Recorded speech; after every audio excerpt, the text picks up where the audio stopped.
Bismillahirrahmanirrahim. Assalamualaikum warahmatullahi wabarakatuh.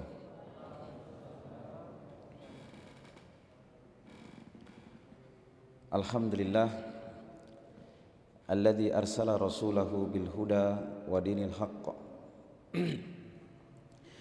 liyudhhirahu 'ala ad-dini kullih wa kafa billahi shahida wa ashhadu an la ilaha illallah wahdahu la syarikalah wa ashhadu anna Muhammadan abduhu wa rasuluh. Amma ba'd. Hadirin jamaah pengajian rahimani wa rahimakumullah. Kita bersyukur kepada Allah Subhanahu wa taala atas curahan nikmat yang Allah Subhanahu wa taala berikan kepada kita. Karena itu nikmat kita bisa salat dan bisa duduk di dalam masjid ini. Itu adalah nikmat yang sangat agung yang Allah Subhanahu wa taala berikan kepada kita.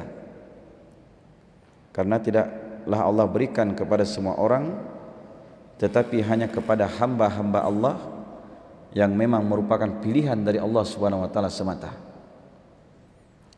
Dan ditambah lagi dengan hadis Nabi sallallahu alaihi wasallam bahwasanya siapa yang salat dan dia duduk untuk menunggu salat berikutnya di masjid tersebut, maka terhitung dia terus-menerus salat sampai datang salat berikutnya. Selesai kita salat maghrib, kita duduk di dalam masjid ini menunggu, niat kita menunggu salat isya, maka sepanjang kita duduk di sini itu terus-menerus akan dihitung kita melaksanakan salat. Itu keutamaan yang sangat besar. Apalagi Nabi sallallahu alaihi wasallam pernah ditanya, kata beliau, "Ya Rasulullah, apa tempat yang terbaik di muka bumi dan apa tempat yang terjelek di muka bumi?" Nabi SAW diam karena beliau belum mengetahuinya. Ini menunjukkan kepada kita kalau kita belum mengetahui dalam perkara agama, itu tidak boleh lancang kita berbicara terhadap sesuatu yang kita tidak memiliki ilmu padanya. Maka setelah itu pun Jibril datang kepada Nabi membawa wahyu, memberitahukan bahwasanya khairul baqa'i fil ardi masajiduha. Sebaik-baik tempat di muka bumi itu adalah masjid-masjidnya. Perhatikan, Nabi SAW sebutkan sebaik-baik tempat di muka bumi adalah masjid-masjidnya. Wa syarrul baqa'i fil ardi aswaquha.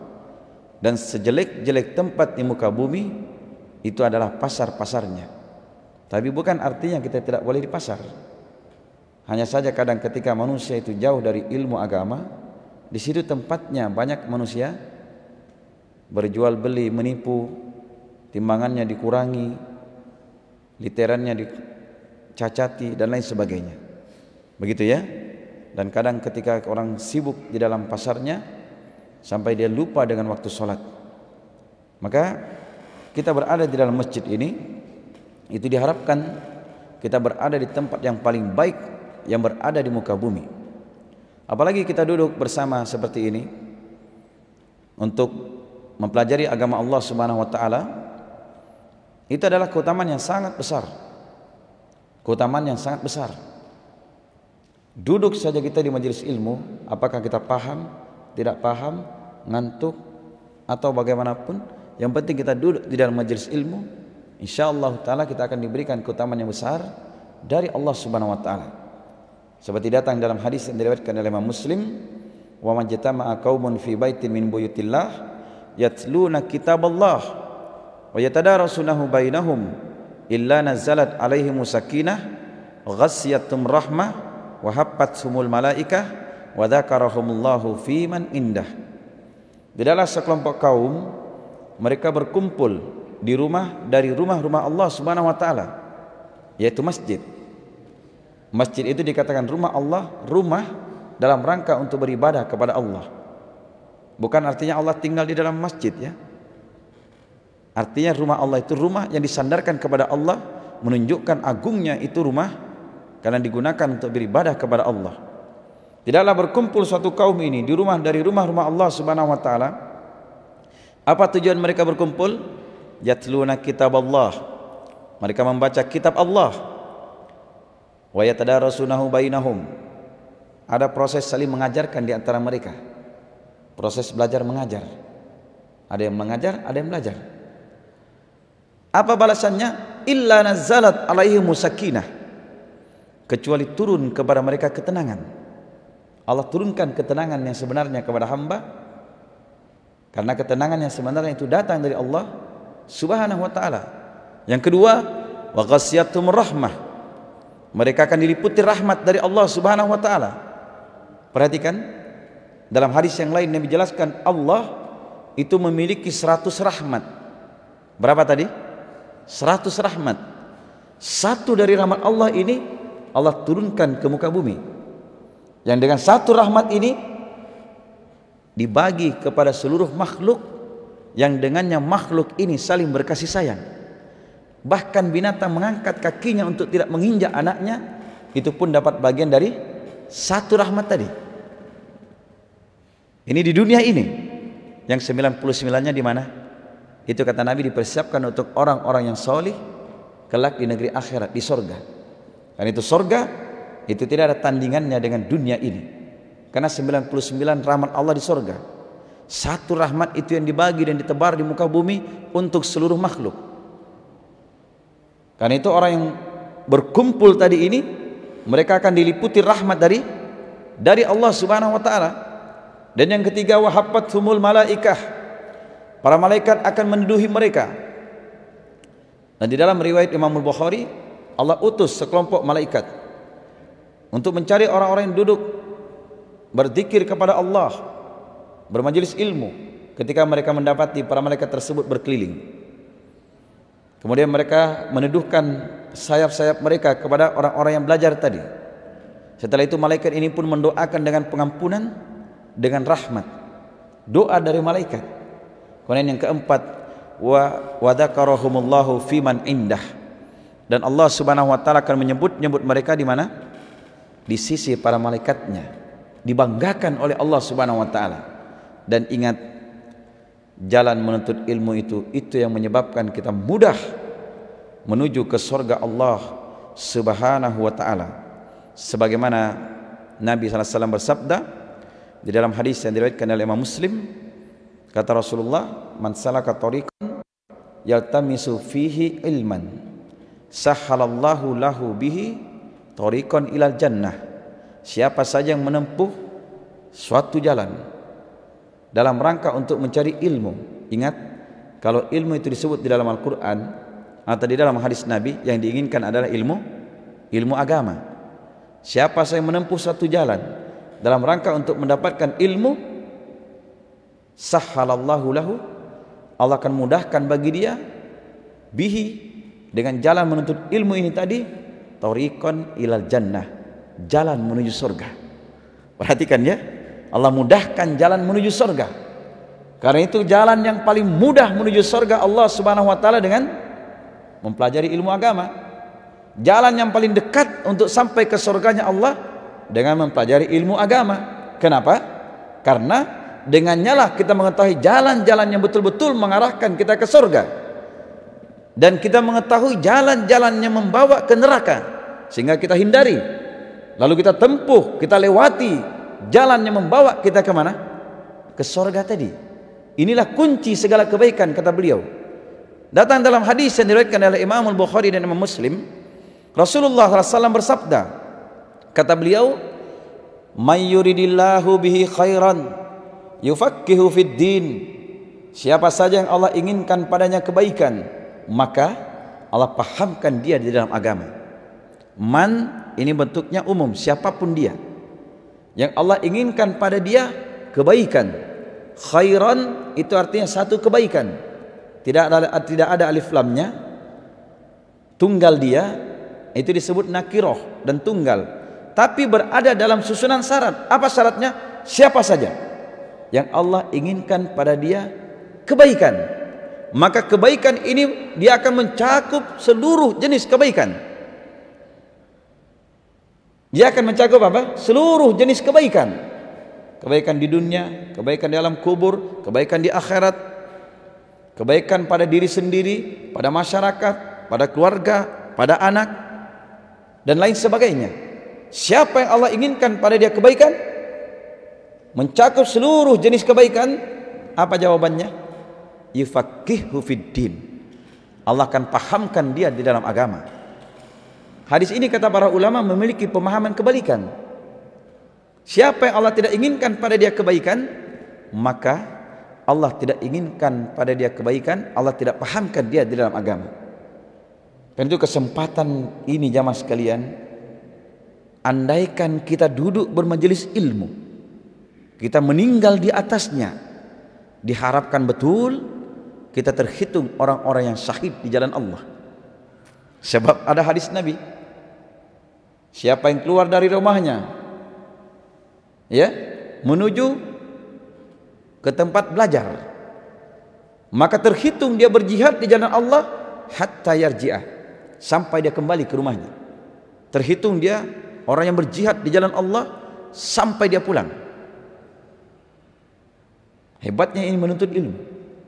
Karena itu di kesempatan ini, di waktu yang sedikit, insyaallah ta'ala 5 menit sebelum waktu Isya kita berhenti. Ya semoga cukup waktunya ya. Karena itu jamaah sekalian, Rasulullah SAW itu pernah ditanya, karena judul materi kita 3 wasiat Nabi SAW. Jadi 3 wasiat ini berasal dari seorang sahabat. Apa seorang sahabat itu? Yang dia ini dipanggil dengan Abu Ayyub Al-Ansori. Abu Ayyub itu artinya kunya dia, bapaknya Ayub, itu namanya Abu Ayyub, bapaknya si Ayub, bukan namanya ya. Kalau kita punya anak namanya Abdullah, berarti kita bapaknya Abdullah. Kalau bahasa Arabnya dipanggil Abu Abdillah, itu kunya di dalam bahasa Arab, di dalam apa agama kita itu disunnahkan. Nabi perintahkan kita berkunya ya. Kalau kita punya anak namanya Fatimah, kita dipanggil dengan Abu Fatimah. Karena itu Abu Bakar itu kunya, bukan namanya. Namanya Abdurrahman bin siapa? Bin Abdillah ya. Apa Abdullah bin Utsman dia. Adapun Abu Hurairah namanya Abdurrahman bin Sakhar. Itu kunya ya. Kunya seperti itu. Baik, sekarang kita lihat ini. Abu Ayyub Al-Ansori berkata, Ja'a rajulun ilan Nabi sallallahu alaihi wasallam. Faqala, ya Rasulullah, idzni wa aujiz. Kata Abu Ayyub Al-Ansori, datang seorang laki-laki kepada Rasulullah. Lalu dia bertanya, ya Rasulullah, idzni, berikan kepadaku mau'idhah. Apa itu mau'idhah? Wasiat atau nasihat yang sangat mendalam, yang mengena untuk dia. Itu mau'idhah. Ya Rasulullah, dia katakan, idzni wa aujiz, berikanlah mau'idhah kepadaku dan persingkatlah mau'idhah tersebut. Dia minta wasiat, dia minta mau'idhah, tapi dia pun minta persingkat saja, supaya mudah dia ingat dan mudah dilaksanakan. Dan di dalam riwayat lain dengan lafaz alimni wa aujiz, ya Rasulullah, ajari saya. Dia minta ajari ini, ajari saya dan persingkat pengajaran tersebut. Ini sifat orang-orang zaman dulu ya, sehingga mereka ini dijamin kebaikan oleh Allah Subhanahu wa taala di dunia dan di akhirat. Karena begini keadaan mereka. Datang mereka kepada Rasulullah minta nasihat. Datang ke mereka kepada Rasulullah minta wasiat untuk dirinya. Ini sering terjadi. Seperti orang ini, ya Rasulullah, berikan kepadaku mau'idhah dan persingkat mau'idhah tersebut. Ya Rasulullah, ajari saya dan persingkat pengajaran tersebut. Ini sama ya, seperti kisah orang yang sholat tidak diterima sholatnya. Nabi duduk dalam masjid, tiba-tiba datang orang sholat dia. Dalam hadis riwayat Imam Al-Bukhari dia ceritanya ini. Setelah dia selesai sholat, dia datang kepada Nabi, dia berikan salam. Nabi jawab salamnya. Setelah itu langsung Nabi perintah kepada dia, irji fasalli fa innaka lam tusalli. Kembali kamu, sholat kamu, karena sesungguhnya kamu belum sholat. Berdiri lagi dia sholat yang kedua kalinya. Setelah dia lakukan lagi sholat ini ternyata sama seperti sholat yang pertama. Datang lagi kepada Nabi, dia berikan lagi salam, Nabi jawab salamnya. Kata Nabi, irji, kembali kamu, sholat lagi kamu, karena sesungguhnya kamu belum sholat. Berapa kali tadi sholat? 2 kali. Ternyata tidak benar semua sholatnya. Nabi perintah lagi yang ketiga kalinya ini, apa dia katakan? Ya Rasulullah, demi yang mengutus engkau dengan kebenaran, saya tidak bisa lagi memperbaiki apa yang telah saya lakukan dari sholat tadi. Alimni, katanya, ajari saya. Perhatikan ya, kan dia merasa memang dia sholatnya tidak benar, tapi lihat bagaimana ketika dia bertemu dengan Rasulullah, dia katakan, demi yang mengutus engkau dengan kebenaran, ajari saya. Lihat baiknya ini orang, dia minta ilmu kepada Nabi SAW karena dia mengetahui keselamatan itu kalau kita mengambil ilmu dari Rasulullah. Maka setelah itu pun orang ini tadi ketika dia datang kepada Nabi meminta nasihat, idni wa aujis, berikanlah kepadaku mauidhah atau ajari saya, dan persingkat mauidhah tersebut atau persingkat pengajaran tersebut. Lalu Nabi SAW pun hanya memberikan 3 wasiat saja, tidak banyak, cuma 3 ya. Apa 3 ini?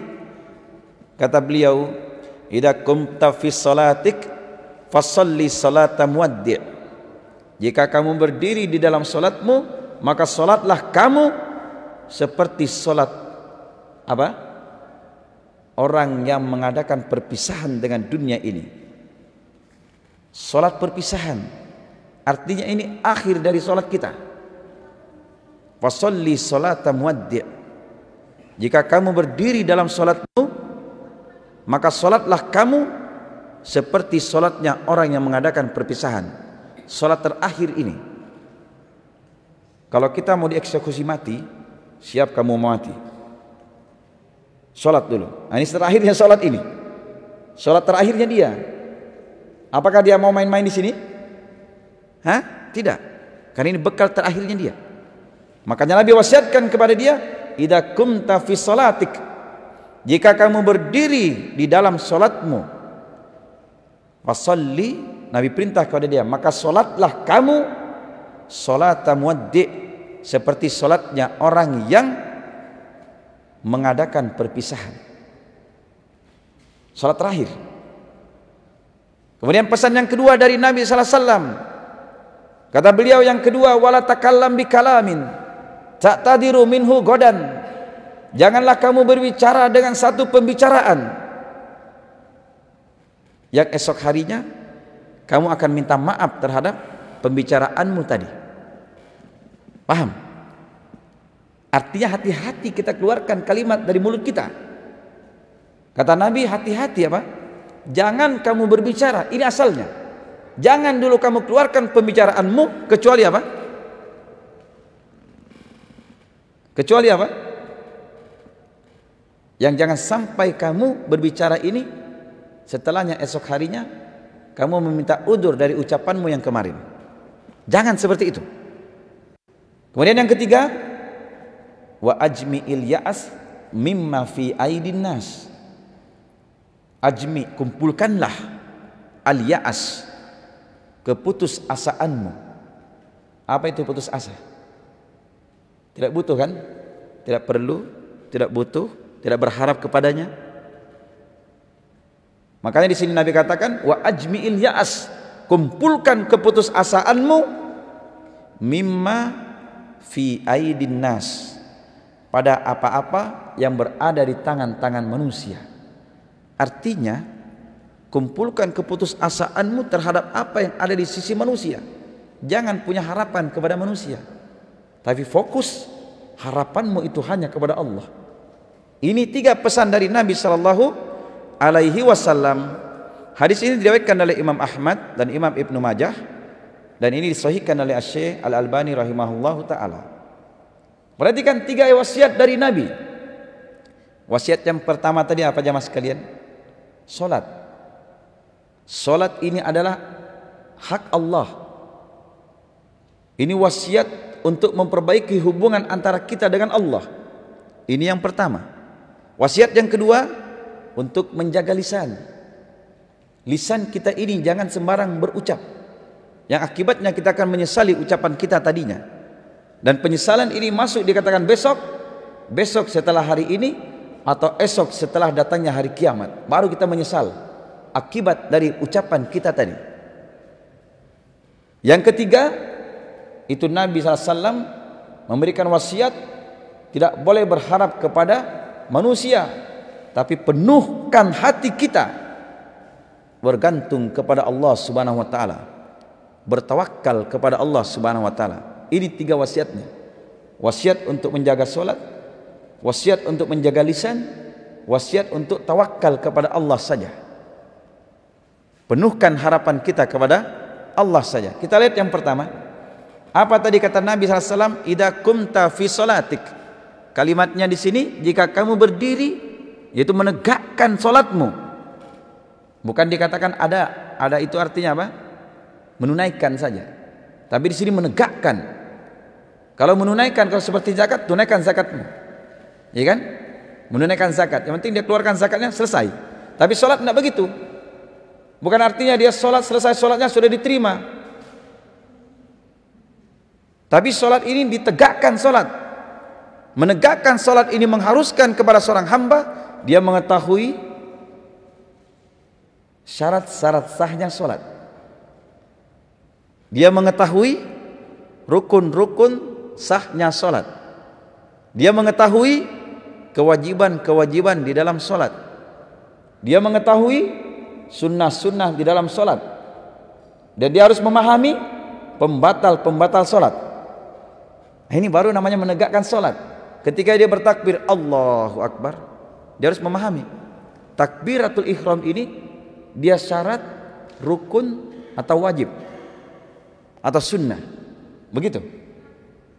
Ini butuh dipelajari, butuh diilmui. Itu maksud dari menegakkan salat. Kenapa kita harus menegakkan salat ini? Karena salat, jamaah sekalian, dia adalah ibadah yang sangat mulia. Ketika Allah SWT berfirman, "Fasalli li rabbika wanhar." Maka salatlah kamu untuk Tuhanmu dan menyembelihlah. Dikatakan dari ayat ini bahwasanya semulia-mulia ibadah anggota tubuh itu adalah salat. Salat ini adalah ibadah yang paling mulia. Semulia-mulia ibadah harta itu adalah menyembelih. Ya? Semulia-mulia ibadah anggota tubuh tadi apa? Salat. Dan semulia-mulia ibadah harta itu berkurban. Makanya Allah perintahkan fasalli li rabbik. Salatlah kamu untuk Tuhanmu, wanhar, dan berkurbanlah. Kita tahu salat ini bagaimana kemuliaannya? Bagaimana kemuliaannya?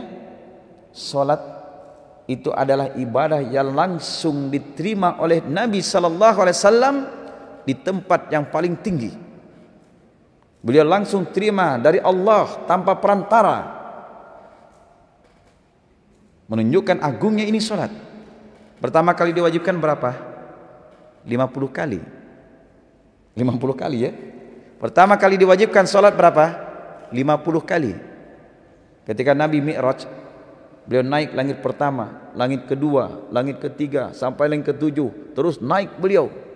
Akhirnya beliau apa? Menerima perintah salat dari Allah Subhanahu wa taala. Yang pertama kali beliau terima itu 50 kali dalam sehari semalam. Siapa yang mampu?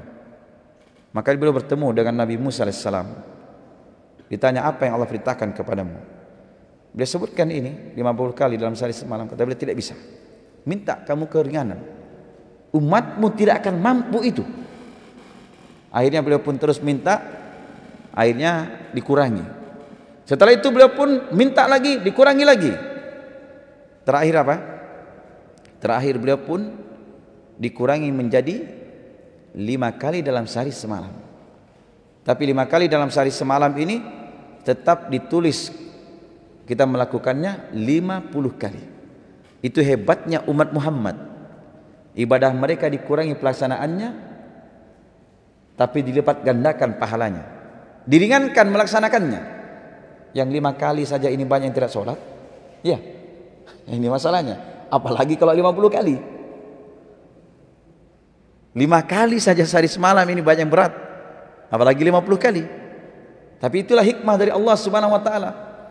Ditetapkan dulu 50 kali, setelah itu dikurangi dalam pelaksanaannya supaya ringan kita melakukannya, tapi apa? Pahalanya tidak dikurangi. Tetap ditulis 50 kali. Jadi 1 kali sholat itu langsung Allah tulis berapa? Sama dengan 10 kali. Ini hebatnya ini sholat. Bahkan sholat ini tempat apa? Tempat mengistirahatkan jiwa. Karena itu Nabi SAW pernah di dalam hadis yang sahih diriwayatkan oleh Imam Abu Dawud dan juga selainnya, Nabi pernah berkata kepada Bilal, "Ya Bilal, aqimis shalah arihna biha." Wahai Bilal, tegakkan salat, istirahatkan kami dengannya. Maksudnya apa? Disuruh Bilal qomat. Setelah qomat kita salat. Dengan kita salat ini apa? Arihna biha, kata beliau. Buatlah jiwa kami ini beristirahat dengan salat. Karena itu kalau banyak masalah kita jamaah sekalian, berat pikiran kita, segera tersungkur sujud kepada Allah Subhanahu wa taala. Karena di dalam salat itu disitulah kita punya hubungan antara kita dengan Allah Subhanahu wa taala, tempat kita bermunajat kepada Allah Subhanahu wa taala. Kata Rasulullah SAW dalam hadis yang diriwayatkan oleh Imam Muslim, aqrabu ma yakunul abdu 'inda rabbih fahuwa sajid. Sedekat-dekat hamba dengan Tuhannya itu ketika dia sujud. Fa aksirud du'a, maka perbanyaklah doa ketika sujud. Fa qaminun ayustajabalah, maka sangat berat untuk ditolak, untuk tidak dikabulkan. Ini tempat yang paling dekat kata Nabi antara hamba dengan Allah ketika dia sujud. Ini menunjukkan kepada kita, semakin kita menunduk kepada Allah, semakin kita merendah, derajat kita semakin tinggi dan semakin dekat kepada Allah. Karena itu orang-orang yang tidak pernah bersujud itu kesombongan kepada Allah. Bagaimana dia mau dekat dengan Allah? Bagaimana pula Allah mau dekat kepada dia? Sementara dia sendiri tidak pernah menundukkan dirinya terhadap Allah Subhanahu wa taala. Dan ingat, kalau kita meninggal dunia, dibangkitkan di padang mahsyar, yang pertama kali akan dihisap apa? Salat kita jamaah sekalian. Itu yang pertama kali akan dihisap apanya? Salat kita. Karena itu Rasulullah SAW bersabda dalam 2 hadis. Kata beliau, awwalu ma yuhasabu bihil abdu min amalihi yaumal qiyamah salatuhu. Yang pertama kali akan dihisap pada seorang hamba dari amalannya pada hari kiamat adalah salatnya. Wa in saluhat, apabila baik salatnya dia, maka dia akan bahagia dan dia akan selamat. Wa in fasadat, apabila rusak salatnya, maka dia akan celaka dan akan binasa. Hati-hati nih salat kita. Jadi salat yang kita kerjakan bukan hanya sekedar kita salat salam pulang. Datang lewat salat, kita datang salat salam pulang. Tapi harus diperhatikan. Aqimis shalah, kata Nabi, tegakkan salat. Di dalam Al-Quran pun lafaz-lafaznya itu apa? Aqimus shalah, menegakkan salat. Dalam hadis Nabi juga ketika menyebutkan rukun Islam apa? Wa tuqimus shalat, kalian menegakkan salat, bukan sekedar menunaikannya. Ini yang pertama kali akan dihisap antara hamba dengan Allah Subhanahu wa taala. Tetapi yang pertama kali dihisap antara hamba dengan hamba apa jemaah sekalian? Wa awwalu ma yuqda bainan nas fid dima.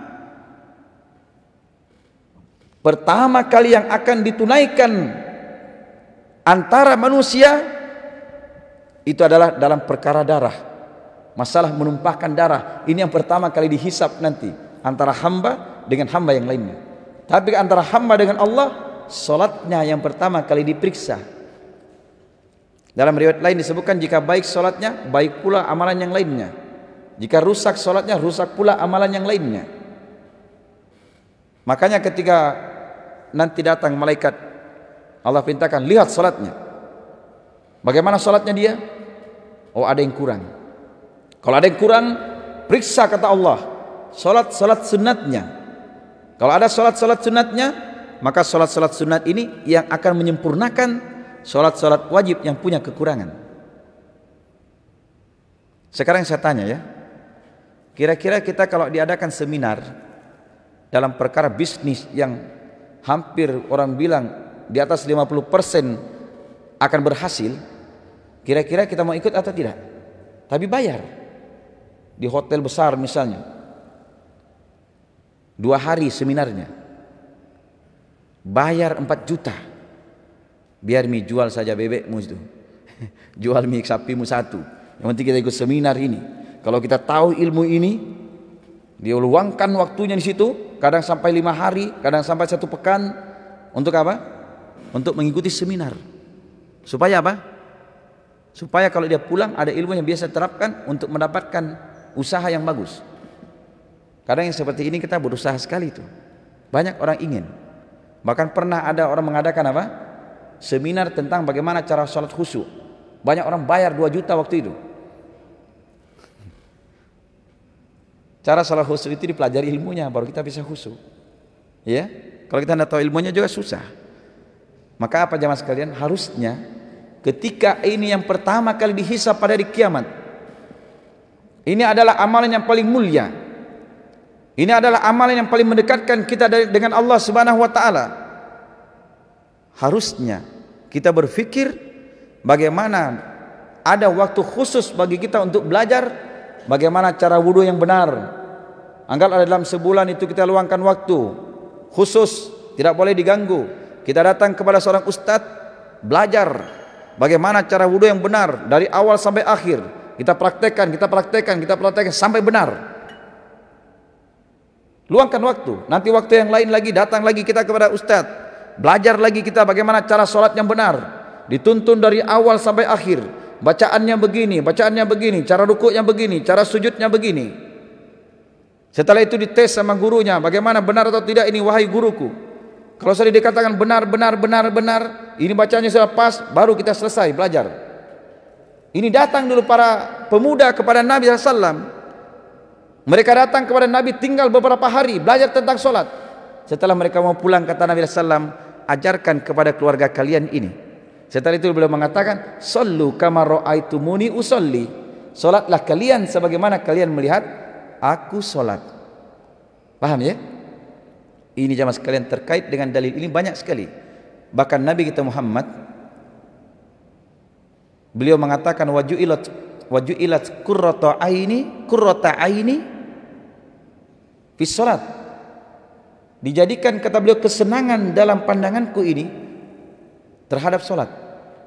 Dalam riwayat lain kata beliau, saya dijadikan kecintaan terhadap 2, kepada wanita dan kepada solat. Betul-betul beliau cintai itu solat. Karena itu orang tadi ketika dia minta wasiat dan persingkat wasiat tersebut, Nabi hanya menyebutkan apa? Idza kumta fi sholatik fasholli sholata muwaddi'. Ini memerintahkan untuk apa? Kalau kita solat harus betul-betul fokus. Seakan-akan ini sudah solat terakhir. Betul-betul bacaannya, rukunnya kita perhatikan, dan khusyuk, tenang kita, fokus di dalamnya, sehingga kita harapkan betul solat kita ini bermanfaat. Karena Allah berfirman dalam Quran apa? Inna sholata tanha anil fahsya'i wal munkar. Sesungguhnya solat itu mencegah dari perbuatan keji dan perbuatan munkar. Ini yang pertama. Karena waktu itu sudah mau habis. Kemudian yang kedua, Nabi memperingatkan kepada dia, memberikan wasiat kepada dia, wala takallam bikalamin ta'tadiru minhu godan. Janganlah kamu berbicara dengan satu saja pembicaraan. Jangan kamu berucap dengan satu saja pembicaraan. Ta'tadiru minhu godan, yang kamu akan minta maaf, minta udur dari ucapanmu tadi esok harinya. Kata para ulama, minta udur esok harinya ini bisa besoknya setelah hari ini, bisa itu dikatakan besok setelah hari kiamat. Baru dia menyesali ucapannya. Karena itu Nabi mengingatkan kepada kita jamaah sekalian tentang lisan. Banyak dalil-dalil terkait tentang lisan. Apa itu? Allah Subhanahu wa taala mengingatkan tentang lisan. Nabi kita Muhammad banyak mengingatkan tentang lisan. Apa itu? Kata beliau, man yatman li ma baina lihyatihi wa baina rijlahi adman lahul jannah. Siapa yang mampu, kata beliau, menjamin bagiku apa yang berada di antara dua jenggotnya. Dua jenggot, maksudnya menjaga lisan. Siapa yang berani menjamin bagiku, kata Nabi, dia berani menjaga di antara dua jenggotnya ini, dia jaga lisannya, dan dia berani juga menjaga bagiku, kata Nabi, menjamin bagiku di antara kedua kakinya, maksudnya di antara kedua pahanya, dia jaga kemaluannya.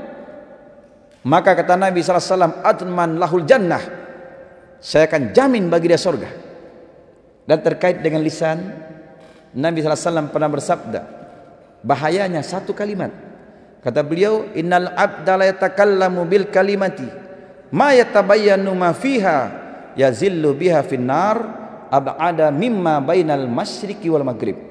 Sesungguhnya seorang hamba, dia berucap dengan satu kalimat, tidak banyak, dengan satu kalimat, yang satu kalimat ini dia belum perjelas, dia sendiri belum paham, tidak jelas, tapi justru itu dia sebarkan, dia ceritakan. Maka dengan sebab satu kalimat ini, kata Nabi, yazillu biha finnar, dia tergelincir masuk dalam api neraka sejauh antara timur dan barat. Ini bahaya lisan. Nabi ingatkan ini, jaga lisan. Karena itu ketika orang bertanya kepada Nabi agar terhindar dari neraka dan bisa masuk surga, kata beliau, tahan ini. Ini, tahan lisan. Kata orang Indonesia, memang lisan tak bertulang. Begitu ya? Memang lisan tak bertulang, gampang sekali berucap. Kemudian yang ketiga, yang terakhir, karena waktu kita sudah mau isya, kata beliau yang terakhir apa? Wa ajmi'il ya'as mimma fi aidin nas. Kumpulkanlah keputusasaanmu terhadap apa yang ada di sisi manusia. Nabi mengingatkan agar jangan kita berharap kepada apa yang ada di sisi manusia. Kita berharap dia menjamin rezeki kita, kita berharap dia menjamin kesehatan kita, kita berharap menjamin kebahagiaan kita. Jangan, kata beliau, tapi berharaplah hanya kepada Allah. Kenapa jemaah sekalian? Sebab Allah berfirman di dalam Al-Quran. Apa firman Allah Subhanahu wa taala? Wa in min syai'in illa indana khazainuh. Tidak ada sesuatu pun, kata Allah, kecuali di sisi kami perbendaharaannya. Imam Ibnu Qayyim mengatakan, kalau orang menuntut sesuatu kepada yang tidak memilikinya dan tidak memiliki kunci-kunci gudang sesuatu, pasti tidak dapat. Tetapi ketika dia berharap, meminta kepada yang memiliki gudang-gudangnya itu, dan dia memegang kunci-kuncinya, itulah Allah, maka pasti dia dapat. Karena itu berharap hanya kepada Allah. Nabi ingatkan kepada kita, atau Allah berfirman, wa may yattaqillaha wa may yatawakkal Allah fahuwa hasbuh. Siapa yang bertawakal kepada Allah, menyerahkan urusannya kepada Allah, pasti Allah akan memenuhi kecukupannya. Pasti Allah akan memenuhi kecukupannya. Tapi siapa yang bergantung kepada manusia, Allah berlepas, Allah biarkan dia bersama dengan yang dia bergantung kepada manusia tadi. Dan terakhir saya sebutkan sebuah hadis bahwasanya Nabi SAW bersabda dalam hadis yang sahih ini. Kata beliau, "Lau annakum tatawakkaluna 'ala Allahi haqqa tawakkulih la razaqakum kama yurzaqut thair takhdu himasa wa taruhu bitona." Andaikan kalian betul-betul bertawakal kepada Allah, andaikan kalian bertawakal kepada Allah dengan sebenar-benarnya tawakal, bukan sekedar tawakal, jangan sekedar hanya dia tawakal sajalah, tapi sebenarnya dia tidak bertawakal. Tawakal itu gantungkan hatinya betul kepada Allah, harapannya dia tempuh sebab, begitu. Maka pasti, kata beliau, Allah akan berikan rezeki kepada dia seperti burung. Burung, lihat, pergi pagi hari dalam keadaan perut kosong, kata beliau, dan dia kembali di sore hari dalam keadaan perut sudah kenyang. Saya tanya, ada simpanannya di bank itu burung? Ada gudang hartanya itu burung? Tidak ada. Tapi dia betul-betul bergantung kepada Allah. Sehingga Nabi ingatkan, apa kata beliau? Yadkhulul jannata aqwamun afidatuhum ka'afidati thair. Betul-betul akan masuk surga sebuah kaum yang hati mereka itu bagaikan hati burung, betul-betul bergantung hanya kepada Allah. Dan terakhir sekali saya sebutkan sebuah hadis, kata Nabi, orang yang masuk surga tanpa hisab, tanpa adab, apa dia? Dari kesempurnaan ketergantungan hatinya hanya kepada Allah. Itu kata Nabi, dari umatnya 70.000 orang masuk surga tanpa hisab dan tanpa adab. Wa ala rabbihim yatawakkalun, kata beliau, hanya kepada Tuhannya lah mereka bertawakal. Itu 70.000 orang Setiap 1000 itu membawa 70.000, tambah 70.000. Jadi 70.000 orang dikali 70.000 orang ditambah 70.000. Ini jumlah umat Muhammad masuk surga tanpa hisab, tidak ada perhitungannya, tanpa diadab. Artinya tidak masuk neraka dulu baru masuk surga, tidak, langsung masuk surga. Ini keutamaan dari bergantung hanya kepada Allah. Ini jamaah sekalian yang dapat saya sampaikan. Semoga ini bermanfaat bagi kita bersama. Maka kita ingatkan kembali dengan mau'idhah dari Nabi ini. Jika kamu berdiri dalam salatmu, fasalli salat muwaddi, salatlah seperti salat orang yang mengadakan perpisahan. Yang kedua, wala takallam bi kalamin ta'tadiru minhu qadan. Jangan kamu berucap dengan satu ucapan yang esok harinya kamu akan minta maaf terhadap ucapanmu, atau ketika di hari kiamat baru dia menyesali dari ucapannya ini. Karena satu kalimat pun kadang ini bisa menyebabkan masuk ke neraka sejauh antara timur dan barat. Kemudian yang ketiga, kata Nabi SAW, kumpulkan keputusasaanmu. Artinya jangan punya harapan kepada manusia, tetapi hanya kepada Allah saja dia berharap. Karena Allah yang menjamin segalanya, memilikinya dan memenuhi kebutuhannya. Baik, sampai di sini jamaah sekalian. Barakallahu fikum. Subhanakallahumma wa bihamdik, asyhadu an la ilaha illa anta, astaghfiruka wa atubu ilaik. Alhamdulillahi rabbil alamin.